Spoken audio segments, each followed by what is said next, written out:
hadis sahih.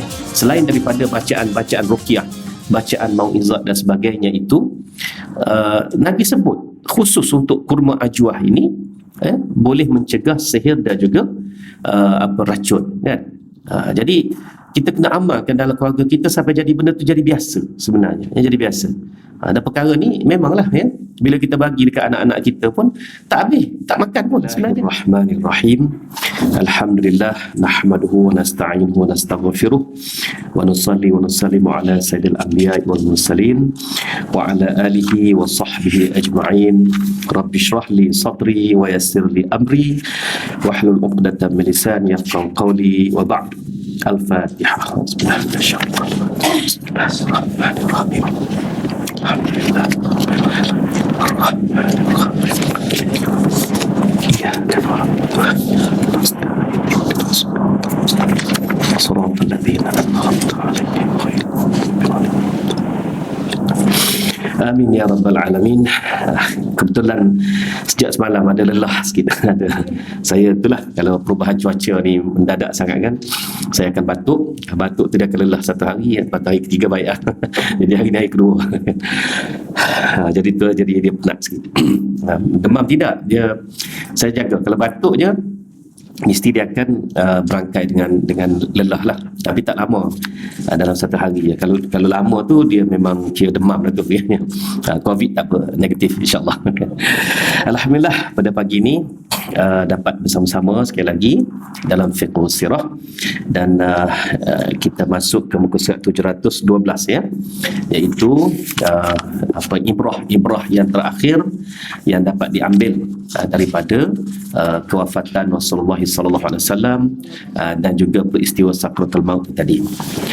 Seterusnya, sihir dan jampi sihir ataupun ruqyah ni, dah baca dah kan? Dah baca dah kan? Mau izat tu kan? Okey. Kau buku surat berapa? Betul dah? Oh ya. Kadang-kadang dia tertukar dengan tempat lain tu kan? Oh, hari tu dah betul. Ya. Yang ini khas untuk sihir dan juga jampi sihir, Saya berpegang kepada hadis Nabi sallallahu alaihi wasallam berkenaan dengan 7 biji kurma ajwah tu. Jadi sebab itulah anak-anak ni kadang-kadang, bukan kadang-kadang, selalu remaja-remaji ni dia dia tak anggap benda tu sebagai benda yang besar. Kita dah melalui banyak zaman hidup kita ni, dah umur 50 dah ni, kita berpegang dengan benda ni, Jadi sebab tu bila anak-anak saya balik dari kampus mereka bercuti, saya masukkan 7 biji kurma ajwah tu dalam plastik kecil-kecil. Ini untuk satu hari. Kamu nak balik bila pula? Lagi 2 minggu nak balik. Jadi 14 paket kita bagi kat dia. Habiskan, masukkan dalam poket, masukkan dalam poket. Maknanya habis kuliah, satu kuliah kunyah sebiji, lepas tu kuliah lagi. Satu hari suntuk tu 7 biji, bukan serentak, kan? Masalahnya kurma ni tak semua orang suka, dan tak semua orang mengunyahnya. Jadi hadis tu hadis sahih, hadis sahih. Selain daripada bacaan-bacaan ruqyah, bacaan mau'izat dan sebagainya itu, Nabi sebut khusus untuk kurma ajwah ini boleh mencegah sihir dan juga racun, kan? Jadi kita kena amalkan dalam keluarga kita sampai jadi benda tu jadi biasa sebenarnya, jadi biasa. Dan perkara ni memanglah, bila kita bagi dekat anak-anak kita pun tak habis, tak makan pun sebenarnya, kan? Jadi ini yang problem masyarakat kita ni sebenarnya. Kita tidak menganggap hadis Nabi itu sebagai satu benda yang betul-betul mendasar, benda-benda yang betul. Ini bukan masalah orang lain, masalah ustaz yang mengajar sirah pun alami benda tu, kan? Jadi saya selalu pesan dekat isteri dan anak-anak, kurma ajwah di rumah kita ni umpama boleh buka kedai. Umpama boleh buka kedai. Dan sekarang ni pula semua pakat, macam contohnya kurma ajwah masa Ramadan baru ni tak habis lagi kat rumah, kan? Pergi ceramah dekat situ, pergi majlis dekat situ. Oi, hebatlah ni, sekelo bagi cenderahati kepada tetamu ni, semua ajwah. kan. Dulu nak dapat ajuah ni bukan main lah punya susahnya kan. Baru ni saya pergi ke satu majlis, adalah seorang ni lah masa Ramadan ni tu, majlis apa ni yang dianjurkan oleh seorang jutawan lah cerita kan, usahawan jutawan ni. Semua hadirin tu dia bagi sekilo seorang. Amboi kata dulu punya lah susah dah. Jadi di rumah saya tu dalam peti ke dalam apa ke, saya tengoklah kalau jenis yang tak kering betul saya masuk dalam peti ais lah kan. Jadi banyak. Jadi sebab tu saya pun ambil inisiatif ya, ambil 7 biji guna plastik kecil tu kan, kat rumah kita kan selalu ada kan, guna masuk 7 biji bagi ke anak. Tak habis masalahnya. Jadi dia tak suka. Sekarang ni kamu jadikan benda ni snack kamu, sudahlah kan. Bukan nak suruh 7 biji serentak pun. 7 biji selang-selang sepanjang satu hari. Ini amalan-amalan yang kita kena terap dalam keluarga kita ya. Memang nak terap tu bukan senang. Kalau Ustaz Zamri yang berbuih cerita pasal sirah ni pun menghadapi masalah yang sama, tamalah kita semua kan. Jadi yang penting inisiatif daripada ibu bapa tadi. Dan perbuatan sihir ni ada satu perbuatan yang tidak akan mati. Pernah masa saya belajar dengan almarhum Tuan Guru Haruddin dulu ya, saya batch ke-19. Kalau orang kata dia ni lulusan Darul Syifa, soalan mudah tanyanya batch ke berapa tu je kan. Saya cakap tu batch saya batch 19 ya, batch 19 2007. Jadi bila datang sesi santau ni sihir lah sebenarnya ya, sihir lah tu, maka Ustaz Mokhtar lah yang akan memberikan lecture dia ya, lecture dia. Pada tahun 2007 tu memang saya dengar direct daripada mulut Ustaz Mokhtar, iaitu bagaimana pengalaman dia dapat tangkap seorang budak umur 15 tahun, sudah mula belajar dan nak buat santau. Ya. Jadi santau ni pula dia nak buat sebab dia kena bully kat sekolah. So dia pun cari-cari, jumpalah orang mengajar santau, muncul budak ni sebelum menyantau orang tu telah dapat dikesan, dan dikesan oleh grup ustaz lah. Jadi ustaz pun dia nak padamkan balik dia, bagi kesedaran balik dia. Jadi Ustaz Mokhtar kata, cuba bayangkan kalau budak ini yang umur 15 tahun pada masa itu sempat menyantau orang sampailah umurnya 60 lah kata baru meninggal, 70 lah baru meninggal, katakan berapa ramai yang dia akan santau kan. Sebab itulah benda sihir ni benda mudah untuk dibuat ya, dipelajari dan disebar. Itu satu perkara. Dan kita memang kena halang benda ni, sebab siapa terlibat dengan sihir automatik akidah dia jadi hilang akidah dia sebenarnya. Siapa-siapa terlibat dengan sihir jaga ya. Jangan ingat sihir ni benda ringan. Okey, benda tu mudah nak dipelajari, diperolehi, dibuat, apa dan sebagainya. Satu. Dari satu aspeknya kepada orang awam, kepada semua orang, saya suka bercakap bagi pihak orang awam. Nak mengatasinya tu kita kena ilmu setinggi almarhum Tuan Guru Datuk Haruddin dan sebagainya lah, dan Ustaz Rashid dan sebagainya. Itu nak mengatasinya tu ya. Untuk hapuskan tu memang tak mungkin ya. Sebab apa? Sebab benda ni menjadi cabaran kepada umat manusia, khasnya umat Islam ni seluruhannya. Cuma saya nak bercakap bagi sudut kita orang awam. Apa usaha kita nak mencegah agar diri kita dan keluarga kita tak dimudaratkan oleh sihir ni? Apa dia? Inilah dia. Pendinding tadi tu, inilah dia. Selain daripada ruqyah, selain daripada bacaan, amalan dan sebagainya, mudah-mudah ya. Dulu mahal, orang kata ajuah mahal, sekarang ajuah berlimpah-limpah di pasaran Malaysia. Apalah salahnya kita pakai amalkan 7 biji sehari untuk diri kita. 7 biji kali 30, 210 biji. 210 biji maknanya dalam 210 biji ni dalam tak apa sekilo. Tak usah cari yang besar-besar tu. Yang kecil-kecil sudah lah. Sebab Nabi kata ajuah. Tak semestinya besar kan. Bahkan kalau besar tu kita dah confuse. Bukan lagi ajuah Madinah. Gitu sebenarnya kan. Nak yang sederhana je. Kalau besar tu ini bukan ajuah Madinah ni ya. Kita nak ajuah Madinah lah. Gitu. Jadi dalam 300 gram lah saya ingat. Kalau 210 biji ni 300 gram sebulan. Suami 300 gram, isteri 300 gram, anak-anak berapa je baru. Sedangkan manfaat yang kita dapat itu selain daripada kurma ini dengan asid aminonya, dengan apanya, dengan seratnya dan sebagainya, manfaat itu. Ini pemikiran sunnah. Bukannya ada terbaru dalam iklan Facebook. Suami dia balik mengantuk lah. Abang amalkanlah jus sunnah ni. Allah, geram saya. Istilah jus sunnah ni saya cukup geram kan. Sebab bila sebut jus sunnah tu maknanya Nabi buatlah, Nabi amalkan benda tu. Kalau Nabi tak amal benda tu, jangan panggil dia jus sunnah, tahu. Salah. Ya. Sedangkan yang Nabi suruh buat makan kurma ajwa 7 biji sehari ni, itulah betul sunnahnya. Sebab Nabi suruh, Nabi dah sebut di mulut dia. Itu. Kan.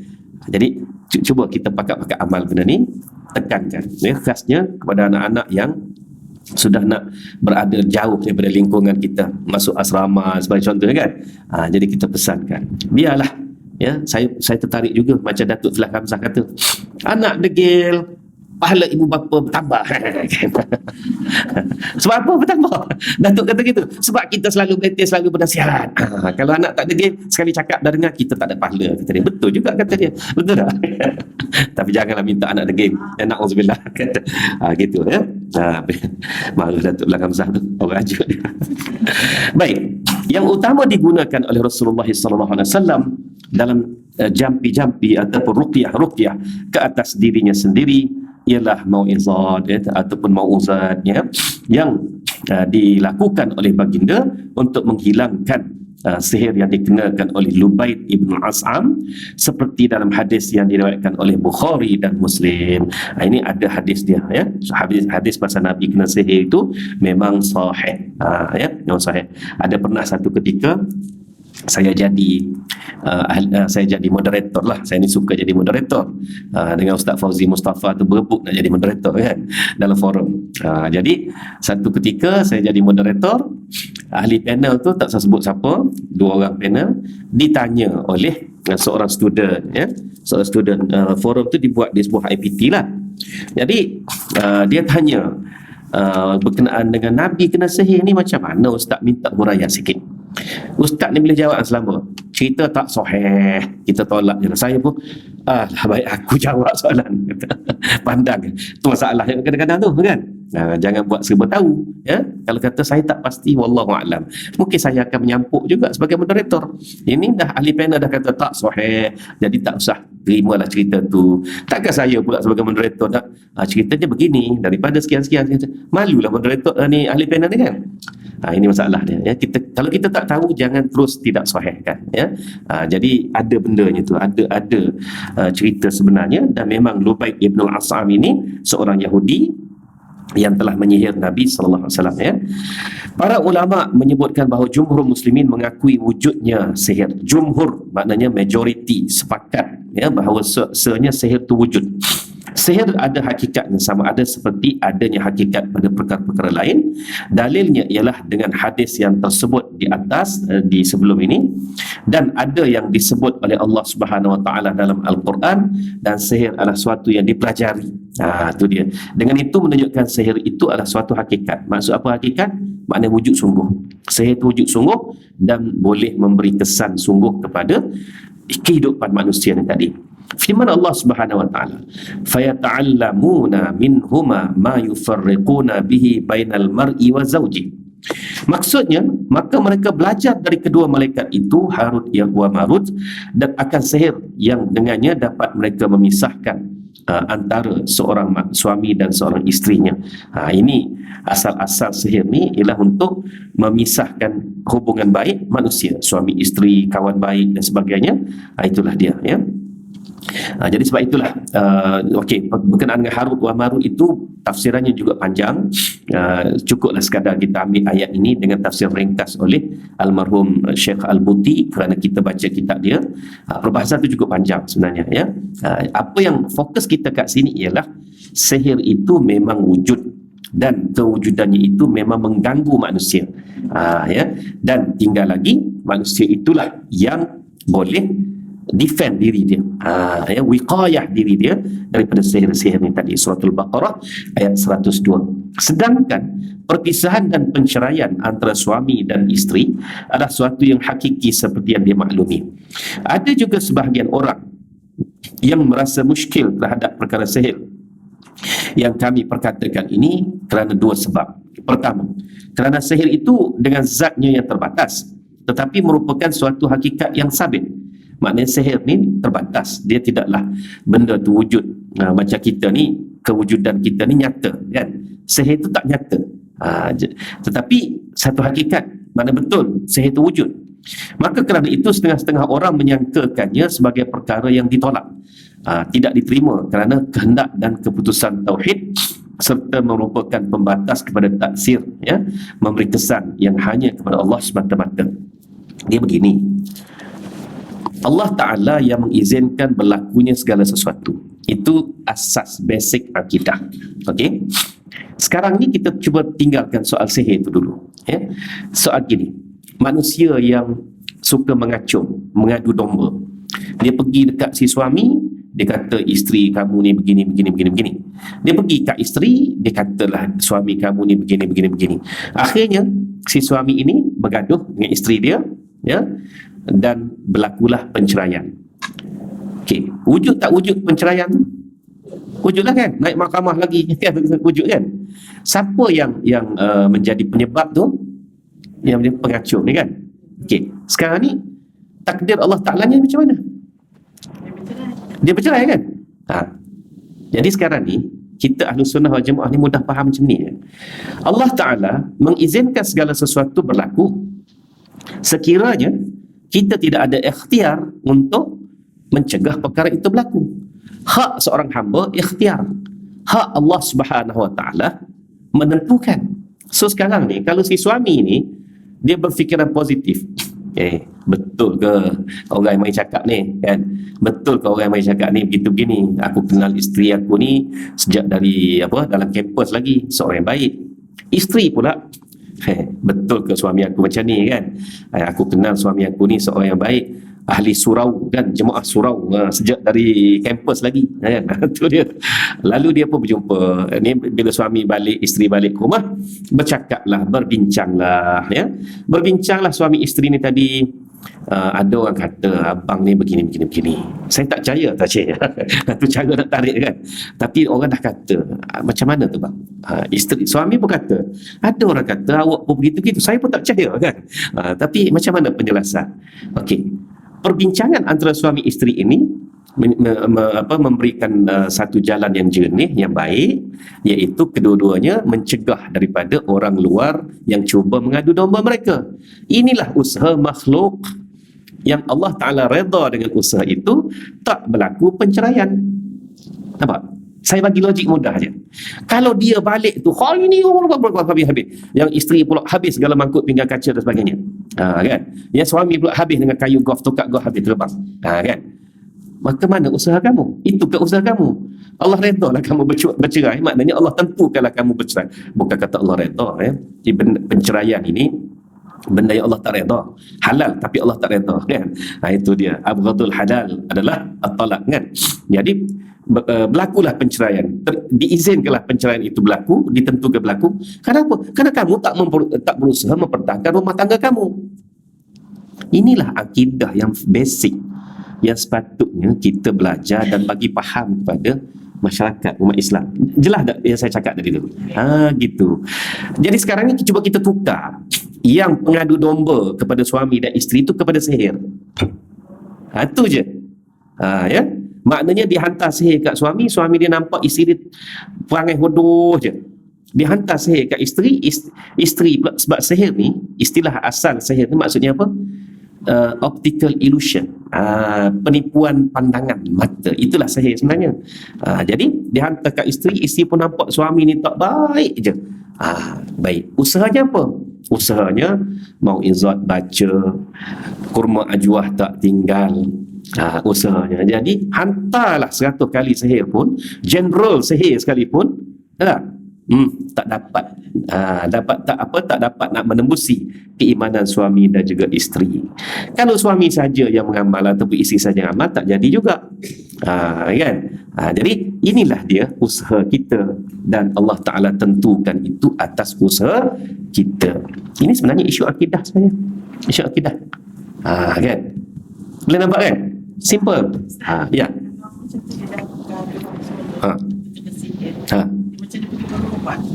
Usaha juga. Boleh. Dia pergilah berubat ke Darul Syifa, ke Darul Salam, ke Darul Manar ke contohnya, kan? Dia pergi berubat. Itu usaha juga. Ada orang tak nak berubat. Ada orang dia kata aku tak sakit apa? Memang dia masalah. Dia tunjuk kat isteri dia, kan?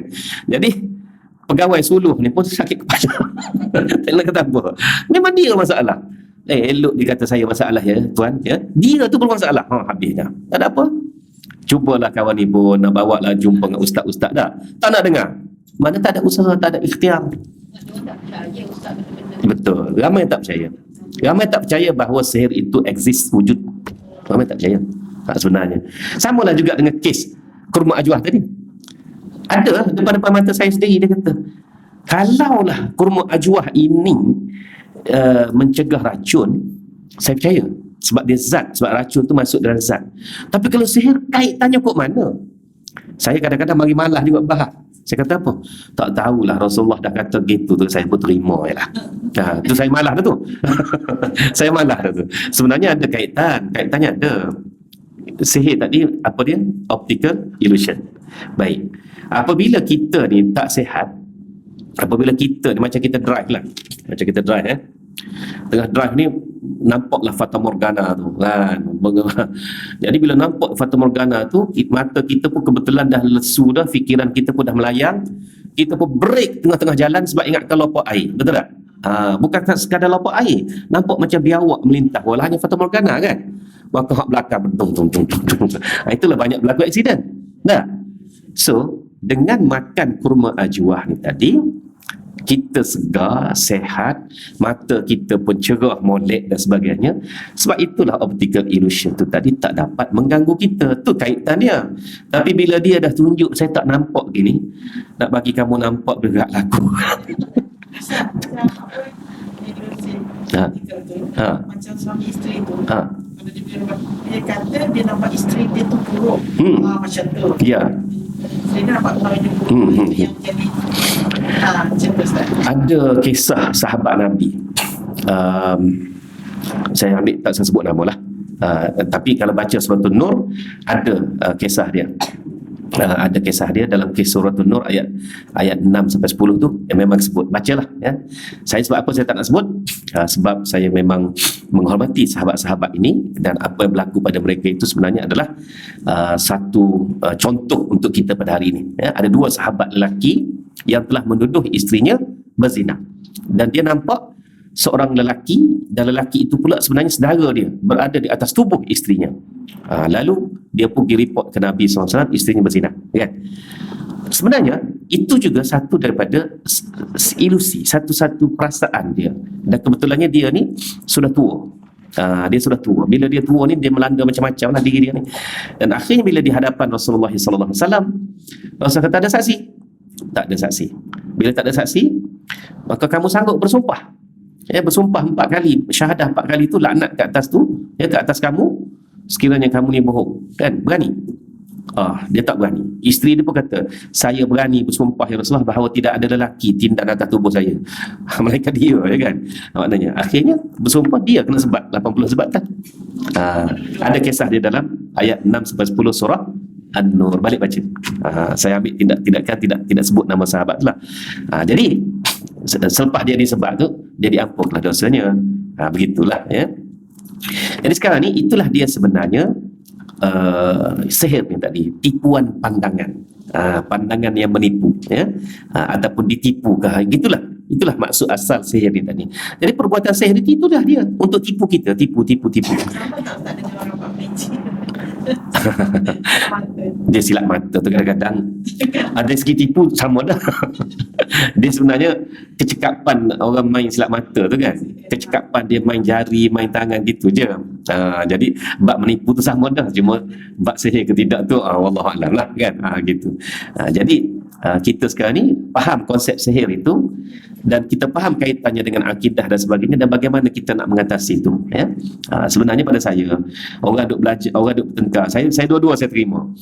Yang sebelah sini tak usah sebutlah gelaran dia tu, yang sebelah sini padan kepada Allah yang kita tauhid tak akidah ni, tak ada perlu sifat 20. Yang hak ni pula tak ada sifat 20, kapiak tu. Jadi saya duduk tengah-tengah, saya senyum, saya meraih ke belakang, yang sebelah sini saya raih, sebelah sini saya raih. Sebenarnya itu kaedah, ya, itu kaedah. Tapi kalau faham apa yang saya sebutkan tadi itu dah satu kaedah tauhid yang dua-dua tak guna. Sebenarnya ialah qul huwallahu ahad tu ayat Quran, mana boleh tak guna kan. Yang ini tak guna sampai ke tahap baca 13 sifat, 20 sifat dan sebagainya. Itu kita belajar dari kecil lagi, ya.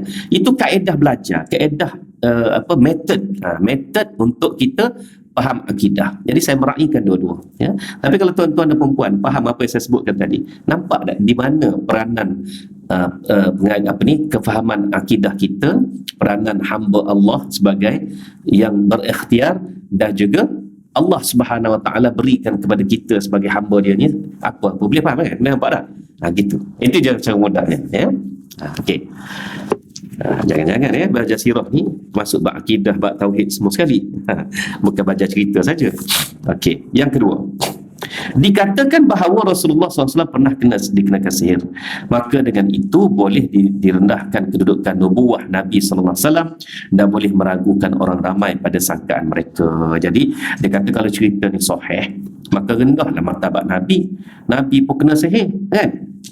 Jadi sebenarnya tidak harus dimuskilkan terhadap perkara itu, kata Syekh Al-Buti, sama sekali. Ada pun jawapan kepada waham ataupun sangkaan ataupun waham yang pertama itu ialah bahawa sihir itu dipandang sebagai satu hakikat yang sabit, tidaklah bererti memberi kesan, memberi bekas kepada zatnya sendiri. Jadi sihir itu tidak memberi kesan direct, melainkan kita sendiri. Macam contoh kes penceraian tadi, bukan kata sihir tadi sampai naik ke pejabat qadhi sampai dia isi borang, bukan. Yang isi borang itu adalah pasangan suami isteri yang telah dipengaruhi oleh sihir. Itulah kesan dia. Dia bukan beri kesan langsung. Faham tak maksud kesan kat situ? Dia macam ni lah. Kalau kita pukul seseorang, nampak tangan dia tu pegang rotan ataupun pemukul, pukul atas si B, si A pukul si B, itu dia panggil memberi kesan secara langsung. Nampak? Sihir tak akan buat gitu. Sihir ni tadi tidak akan buat gitu. Dia tidaklah kata sihir ni nampak berbekas tu, dia kata macam rotan atas belakang. Siapa pukul? Sihir pukul. Tak akan jadi gitu. Melainkan sihir ni dipengaruhi pemikiran si A ni tadi, sehingga pemikiran si A ni dia jadi geram dekat si B, sama ada B ni isteri dia ke siapa ke, sehingga dia nak marah, lalu dia pukul. Faham tak tu? Inilah maksudnya. Sedangkan si A ni telah dipengaruhi ilusinya tadi tu, ya. Baik. Ada pun okey. Malah sama jugalah seperti yang selalu kita katakan, racun itu ada kesan tindakannya yang hakiki dan sabit. Ubat atau penawar juga ada kesan tindakannya yang hakiki dan sabit, dan ini tidak boleh diingkari. Di samping meyakini bahawa taksir, yakni memberi kesan perkara-perkara yang sabit itu semata-mata daripada Allah Ta'ala, Allah telah pun menyebut mengenai sihir dengan ayatnya, wa ma hum bidarrina bihi min ahadin illa biiznillah. Dan mereka itu, ahli-ahli sihir, tidak dapat memberi mudarat dengan sihir mereka kepada seorang pun kecuali dengan izin Allah. Inilah yang saya uraikan tadi tu. Allah tak akan izinkan berlaku jika sekiranya yang dilagakan oleh ahli sihir ini merupakan abid dan abidah. Abid maknanya apa? Ahli ibadah. Gitu ya. Abidah, ahli ibadah, perempuan, wanita. Pengertian firman Allah Ta'ala itu bahawa Allah telah menafikan taksir zati sihir, ya. Maknanya sihir memberi kesan secara zat, secara sebenar, bukan, memang dinafikan. Allah yang mengizinkan, tetapi mengisbatkan wujudnya sihir. maknanya sihir itu memang wujud sungguh, ya, serta ada kesan tindakannya dan natijahnya yang disyaratkan dengan izin Allah, ya.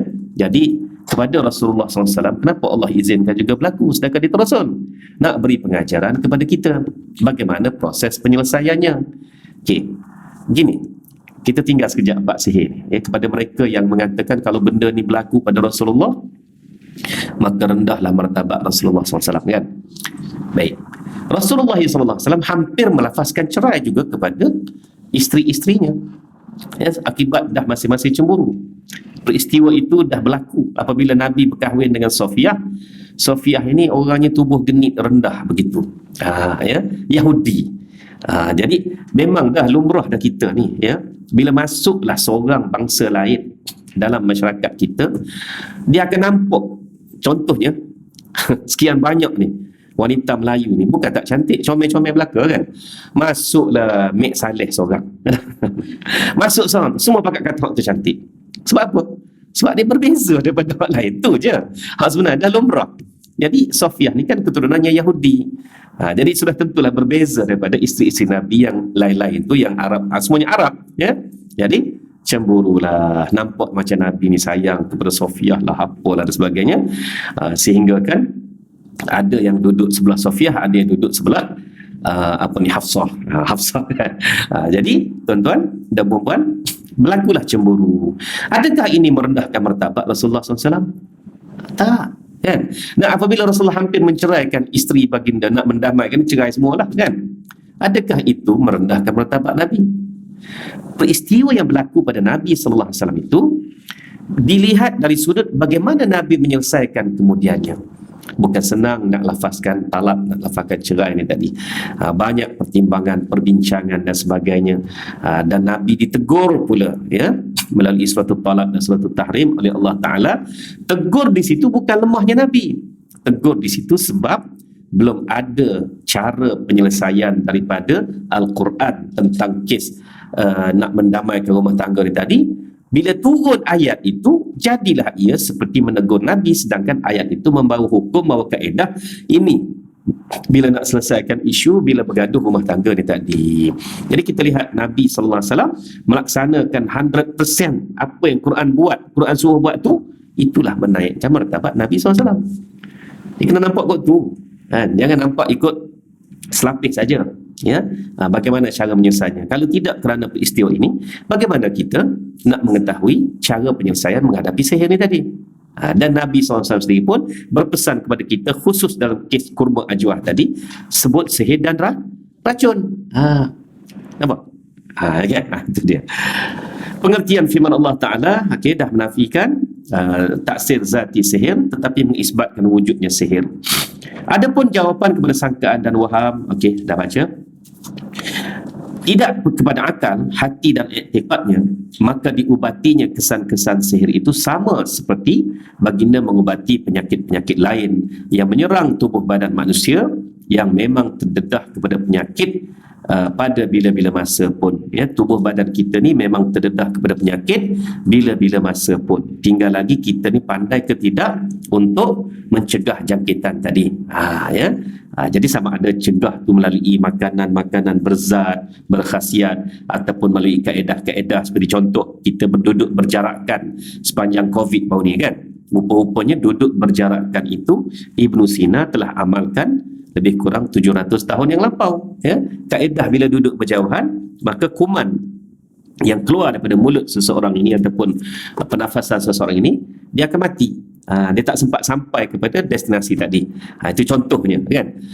Jadi usaha-usaha inilah yang perlu kita lakukan untuk mencegah badan kita daripada jangkitan. Ada setengah orang dia mencegah melalui pemakanan dia, dia jaga pemakanan dia tadi. Jadi itu juga salah satu daripada usaha-usaha dan ikhtiar yang layak bagi hamba Allah yang tadi. Baik. Seperti yang dimaklumkan bahawa maksum Rasulullah SAW tidak semestinya baginda terselamat atau tidak boleh diserang oleh bermacam penyakit yang boleh menyerang manusia lain. Rasulullah pernah patah gigi semasa dalam perang Uhud, luka pipi terbelah masa dalam perang Uhud, sehingga kan pada masa itu Fatimah menggunakan apa itu ni tika ya, kita kalau tika dari mengkuang, tika di tanah Arab pada masa itu adalah daripada daun kurma kan. Dia ambil tika tu, dia bakar dan tap atas pipi Nabi, nak tutup luka, nak menghentikan luka Nabi SAW. Maknanya dalam hal itu Allah Ta'ala maksum, memang maksum Nabi daripada dosa dan juga maksum Nabi daripada dengki khianat manusia, tapi ada kalanya diizinkan berlaku. Kenapa? Untuk pengajaran-pengajaran selepas itu, yang kita dapat lihat selepas itu ya. Kata qadhi'iyat. Adapun hadis yang menyebutkan bahawa Nabi SAW pernah disihirkan hingga baginda terkhayal daripada melakukan sesuatu tetapi tidak dilakukan oleh baginda, maka itu tidaklah boleh dikirakan sebagai aib ataupun kecacatan atas tugas tablighnya ataupun cacat pada syariatnya, kerana sudah ada dalil dan ijma' ulama bahawa Nabi SAW adalah maksum daripada sebarang aib dan cacat, iaitu cacat pada tabligh dan penyampaian.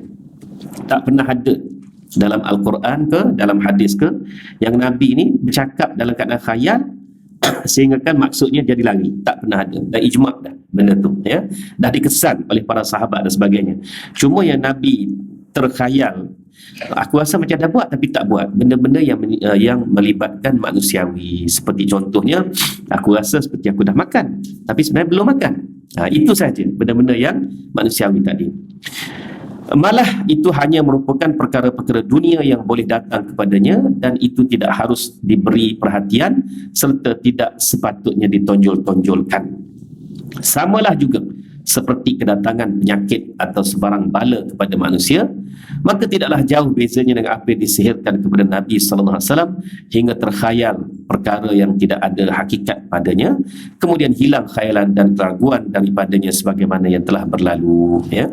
Jadi setelah dibaca mau'izat itu tadi ya, mau'izat itu ayat-ayat Qul A'udzu tu, maka hilanglah khayalan tadi tu. Mana benda tu dia memang menipu pandangan, menipu pemikiran dan sebagainya, tapi tidaklah sampai Nabi sampai kata qisas tak wajib apa contoh, tak ada, tak pernah berlaku begitu.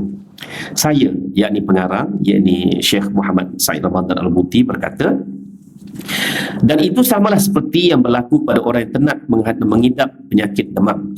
Secara tabi'i timbul kecacatan pemikiran kerana suhu panas badannya terlalu tinggi disebabkan demam itu, sama dengan waham atau khayal yang mengganggu pemikiran di otaknya. Maka perkara seperti itu sama ada tepat atau seumpamanya yang tidak boleh mendatangi atau menyerang para nabi dan rasul, kerana nabi dan rasul tidak sama dengan manusia lain. Jadi penjagaan Allah Ta'ala yang maksum itu maksum dari sudut apa? Hukum hakam dari salah yang disampaikan. Dan sementara dari sudut kemanusiaan, maka dia juga boleh terdedah kepada sakit, demam dan sebagainya. Sebab itulah Rasulullah sallallahu alaihi wasallam apabila dia sakit tadi, kesan sakit itu adalah daripada racun. Kan? Dan adakah Rasulullah pernah buang air besar? Sudah tentu. Adakah Rasulullah pernah buang air kecil? Sudah tentu, kan?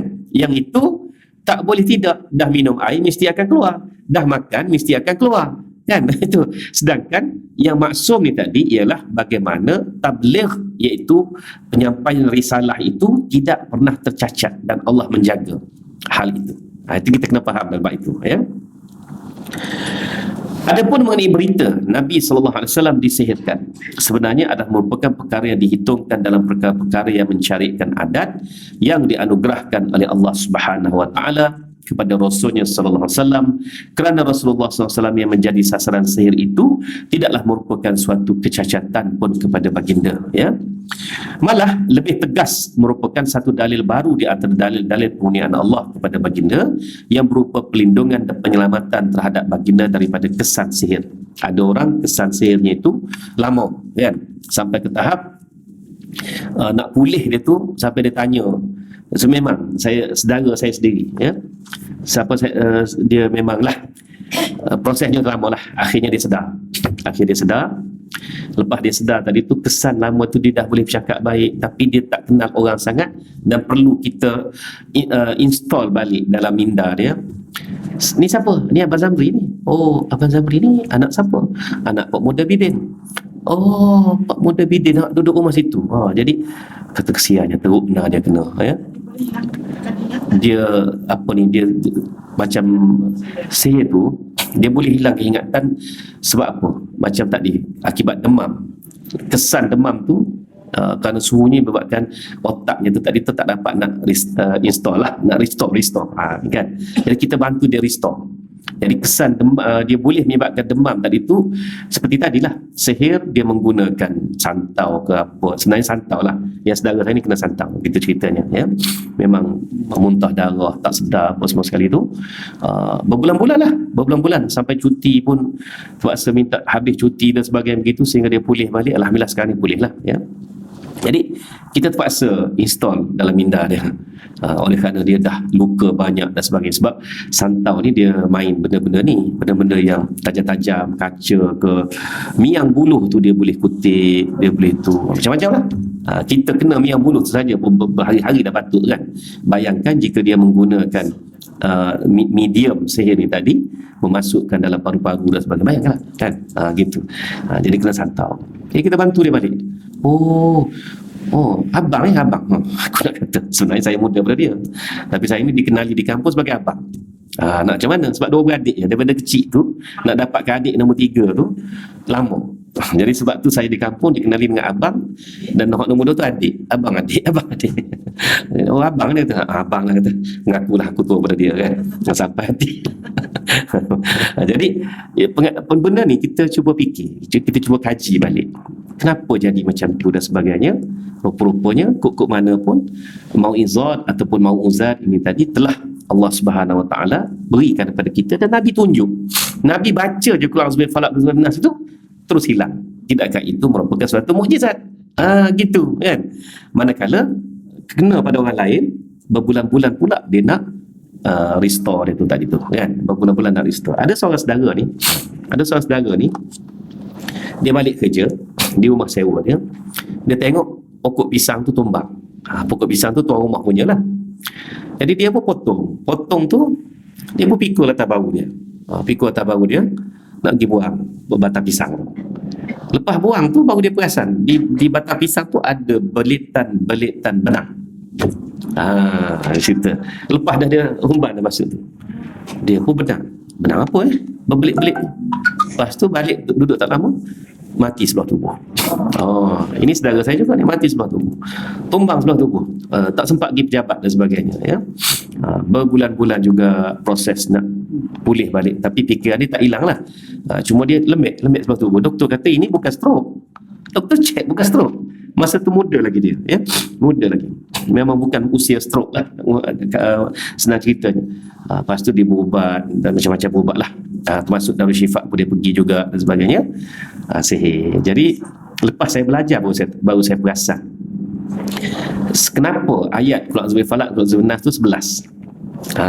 Dan dalam ayat Quran Surah Falaq tu menyebut tentang hembusan pada gumpalan-gumpalan itu, rupanya memang dia akan sebelah lilitan, sebelah itu, sebelah ini dan sebagainya.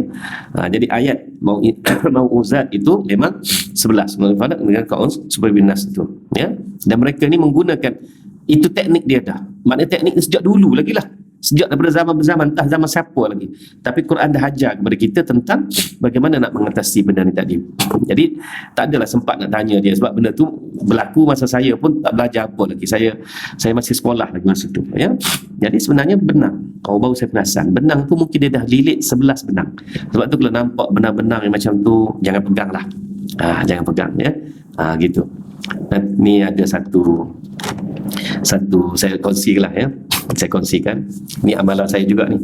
Saya depan orang saya terpaksa bersalah macam-macam kan. Contohnya, jadi saya pagi-pagi saya buatlah waja'alna min baini aydihim saddan wa min khalfihim saddan fa'ushaynahum fahum la yubsirun. 3 ke 5 ke 7 kali saya pegang pergelangan tangan ni. Ya, ini pun diajar oleh inilah perubatan Islam juga. Jadi insya-Allah kita dah blok dia punya apa-apa dia nak sampaikan melalui salam ni. Kita dah blok dekat pergelangan tangan ni, tak sayang sampai. Itu antara amalan saya lah, insya-Allah kan. Tidaklah saya kata marilah bersalam kaku kebal, tak gitu. Usaha kan. Dan memang tak boleh lari. Orang holor, ustaz, nama ustaz tu siap nak cium tangan lagi. Cuma kalau nak cium tangan tu saya tariklah, janganlah. Tak naklah saya orang cium tangan saya. Saya ni bukannya apa pun ya, tukar syarah je pun. Jadi buat macam ni ya. wa ja'alna min baini aydihim saddan wa min khalfihim sadda fa ashaynahum fa hum la yubsirun. 3 kali, pegang ni pula 3 kali. Nak 7 kali ke? Tak ada masalah. Dia ayat Quran ni dos dia tak ada dos. Dia tak ada dos. Bacalah kan. Cuma lebih baik ganjil. Tapi ada juga orang tanya, kalau ganjil dah satu Ustaz, satu ambil lah, kenapa satu? Dah malas sangat dah. Dia kata satu pun ganjil juga, tak apa, satu-satu lah. Orang makin baca makin dapat pahala ayat Quran tu kan. Dia nak satu sebab dah ganjil. Jadi pegang lah. Ya. Dua-dua belah tak ada. Dua-dua belah lah. Jangan sebelah kan. Dua-dua sekali. Ada 2 sekali. Jadi kita pegang dekat pergelangan ini tadi. Bacalah waja'na tu tadi tu, insya-Allah blok. Ini pun saya terima daripada salah seorang ustaz di perguruan inilah perguruan Darul Syifa juga. Itu amalannya insya-Allah. Okey. Dekat mana kita? Ijazahkanlah insya-Allah. Boleh saya ijazahkanlah insya-Allah. Okey. Bukhari dan Muslim meriwayatkan daripada Aisyah radhiyallahu anha, katanya Rasulullah SAW telah disihirkan oleh seorang lelaki daripada Banu Zuraiq ataupun Banu Zariq, namanya Lubaid ibnu Al-Asam. Ya, terbayang-bayang kepada Rasulullah SAW bahawa baginda melakukan sesuatu padahal baginda tidak berbuat apa-apa, hingga pada suatu hari sedang baginda berada di samping daku, tetapi baginda berdoa dan berdoa, kemudian baginda bersabda, "Wahai Aisyah, sedarkah engkau bahawa Allah telah memberi fatwa kepada daku seperti mana yang daku minta fatwa mengenainya?" Maksud fatwa dekat situ, dia bukan ayat Quran, tapi dia datang direct kepada ilham minda Nabi sallallahu alaihi wasallam. Yang Quran ini mesti melalui Jibril alaihissalam. Jadi ini maknanya macam hadis kudusi ke apa ke, itu disampaikan direct kepada minda Rasulullah SAW. Baik. Jadi maknanya Nabi sallallahu alaihi wasallam rasa tak sedap, maknanya tak sedap badan dia, sebab dia rasa macam dah buat sesuatu tapi belum buat sebenarnya, rasa belum buat tapi dah buat. Maka rupa-rupanya Nabi sallallahu alaihi wasallam minta dengan Allah Subhanahu Wa Taala selesaikan masalah dia ni. Itulah yang dikatakan istilahnya fatwa dekat sini. Apa ceritanya? Ceritanya datang 2 orang lelaki duduk di sebelah kepala dan seorang lelaki lagi duduk di sebelah kakiku. Mana Nabi seperti mana belunjuk gitulah kan, ataupun melentang itu. Seorang di kaki, seorang di kepala, seorang di kaki. Maka berkatalah salah seorang daripada mereka, "Apakah sakitnya orang ini?" Jawab seorang lagi itu, "Dia dikenakan sihir." Katanya lagi, "Siapakah yang mengenakan sihir atasnya?" Jawabnya Lubaid ibnu Al-Asam. Katanya lagi, "Dalam apa?" Jawabnya, "Dalam sikat dan rambut yang gugur dengan sikat dan tandan tamar jantan kering." Maknanya apa? Sebenarnya Lubaid ini dihantar seorang budak kecil pergi jumpa Nabi SAW. Nabi pun melayanlah dia, melayan budak kan. Dan budak tu telah disuruh supaya mengutip kuku Nabi, janggut misai Nabi yang Nabi trim, andam tu tadi tu. Jadi dia pun kutip, bawa baliklah kepada Lubaid ni tadi. Dia gunakan benda ni diikat kepada tandan kurma.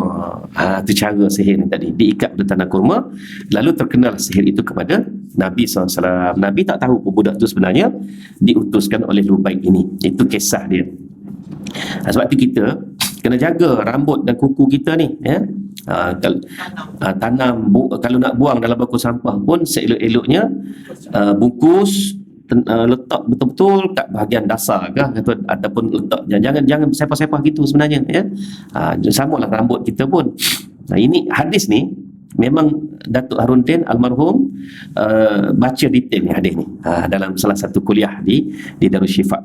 Okey. Katanya lagi, mana yang 2 orang datang. 2 orang datang ni siapa? Siapa 2 orang yang datang? Dah Nabi nampak. Allah Ta'ala tunjuk kepada dia bagaimana 2 orang ni datang duduk di kepala dan di kaki. Siapa dia 2 orang ni? Malaikat. Gitu ya. Katanya lagi, dalam apa? Jawabnya, dalam sikat dan rambut yang gugur dengan sikat dan tandan tamar jantan kering. Tu tandan tamar jantan kering. Katanya lagi, di mana benda tu? Jawabnya, di perigi Zarwan. Baginda pun pergilah ke perigi itu bersama beberapa orang sahabatnya. Setelah pulang dari situ, baginda berkata, "Wahai Aisyah, air dalam perigi itu seperti air daun inai, dan kelihatan pucuk-pucuk pohon kurma seolah-olah kepala-kepala para syaitan." Rupa-rupanya rambut dan kuku Nabi SAW tadi itu telah dibungkus di dalam mayang. Tahu tak mayang? Mayang, ya. Jadi mayang kelapa, mayang kelapa, mayang pokok pinang, tahu kan? Jadi istilah satu daerah tu, Kedah ke mana, dia panggil seludang, dia panggil. Seludang lah. Jadi dia bungkus dalam benda tu, dia bungkus, diikat, dia rendam dalam perigi zarwan. Jadi air perigi zarwan tu dah berubah jadi macam inai. Kenapa? Sebab seludang ataupun kulit mayang tadi tu telah menginai, memerahkan warna air di perigi tersebut. Itulah dia punya jalinan ceritanya, ya. Dah jadi itu dah, akhir tarik buat naiklah benda tu. Dan Nabi SAW pun nampak pucuk-pucuk pohon kurma itu seolah-olah kepala para syaitan, ya. Nabi kata, jadi makna pucuk-pucuk yang dia guna untuk membungkus Nabi punya kuku dan rambut tu tadi. Dan aku bertanya, adakah engkau keluarkan benda-benda itu? Katanya, Allah telah menyembuhkan daku dan aku tidak suka dengan itu kerana manusia boleh mendapat kecelakaan. Jadi Nabi tak buka pun benda tu, ya. Ambil buang sajalah. Kemudian perigi itu disuruh ditimbuskan oleh Nabi SAW kerana perigi itu telah dicemari dengan perbuatan sihir ni tadi, ya.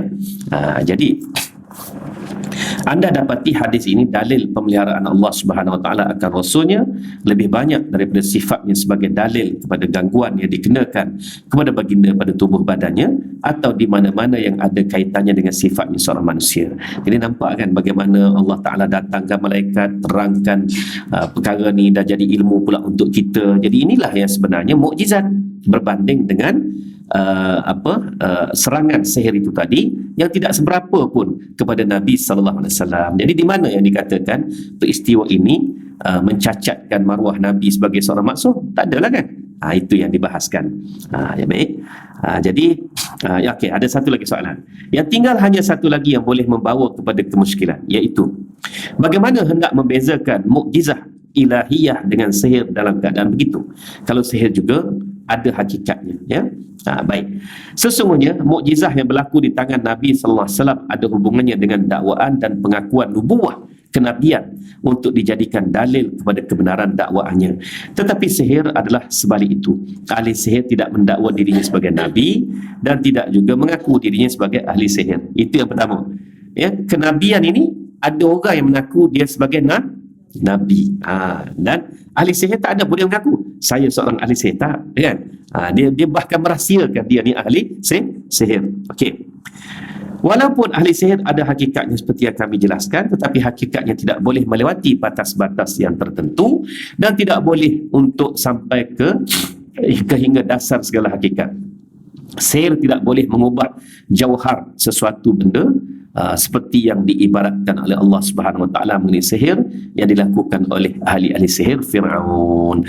Tengoklah beza antara ahli sihir Fir'aun dengan Nabi Musa AS. Nabi Musa dia campak, ahli sihir dia campak tali jadi ular, dia campak batu jadi ular, dia campak macam-macam lagi, semua jadi ular. 70 ekor ular, sebab 70 ahli sihir. Nabi Musa campak tongkat, ular yang paling besar keluar jadi daripada tongkat itu, memakan ke semua 70 ekor ular itu. Baik, setelah makan, dialah jadi paling power. Ahli sihir pun senyum dia pada peringkat itu, senyum sahaja. Setelah ular yang paling besar ini yang makan semua ular tadi bertukar jadi tongkat balik, mereka tunggu keluarlah balik batu mereka, tali mereka, ya, tak keluar, duduk dalam tongkat, dalam perut tongkat tu. Barulah mereka pun melutut kepada Nabi Musa AS dan beriman dengan Nabi Musa AS on the spot. Sebab apa? Sebab mereka tahu bahawa Nabi Musa AS adalah hakikat yang sebenarnya, manakala mereka hanyalah optical illusion sahaja. Itulah bezanya. Dan ahli-ahli sihir ini tadi, dia tak mendakwa pun dia sebagai saya ahli sihir yang diutuskan, tak ada. Cuma orang tahu dia ni pandai sihir, gitu je.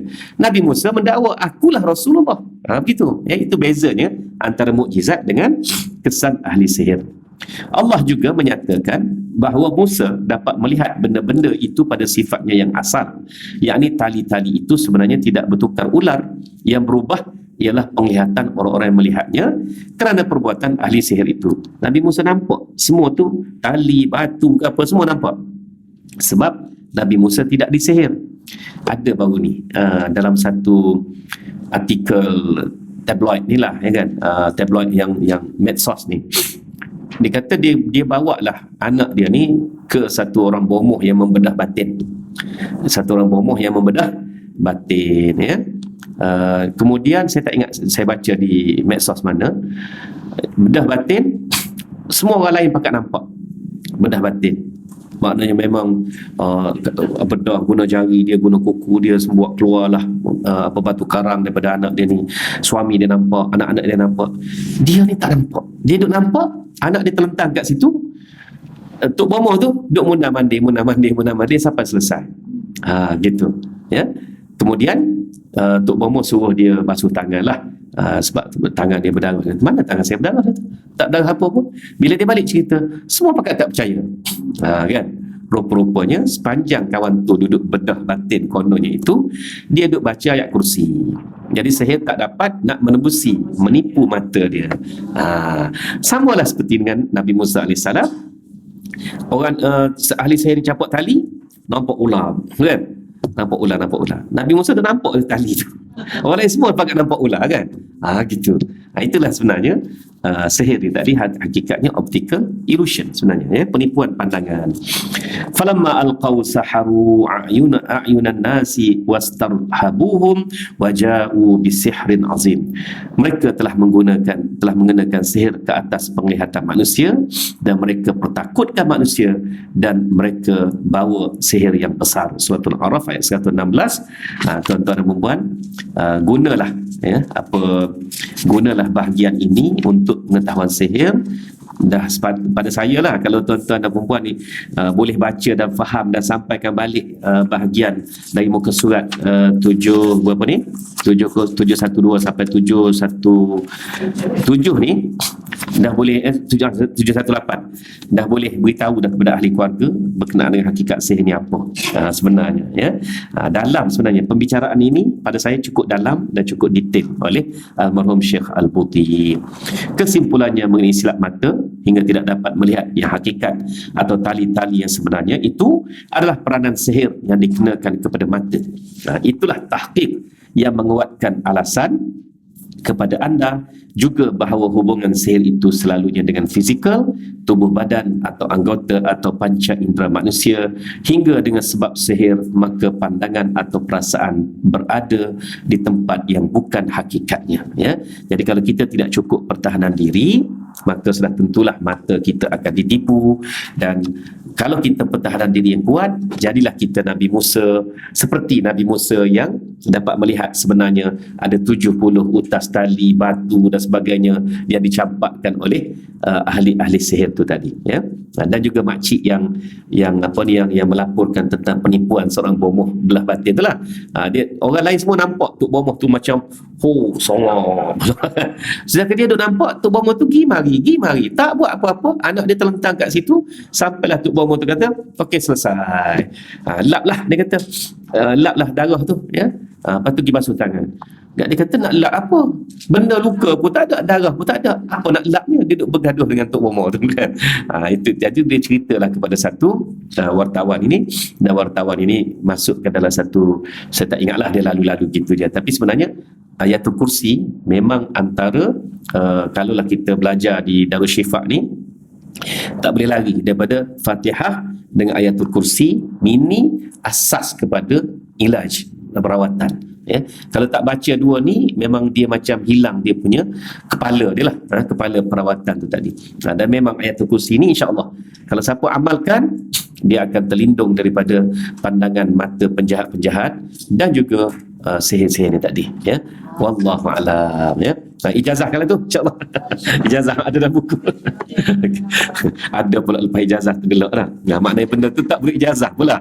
Benda tu perlu faham, amalkan saja. Benda dah dalam Quran dan hadis. Wallahu alam. Jadi kita tangguhkan dengan tasbih kafarah dan juga salatul subhanallahi wa bihamdihi asyhadu an la ilaha illallah. Bismillahirrahmanirrahim. Wal 'asri innal insana lafi khusr illa alladziina aamanu wa 'amilus shalihat wa tawassaw bil haqqi wa tawassaw bis sabr. Shadaqallahul azim. Wabillahi taufiq wal hidayah. Wassalamualaikum warahmatullahi wabarakatuh.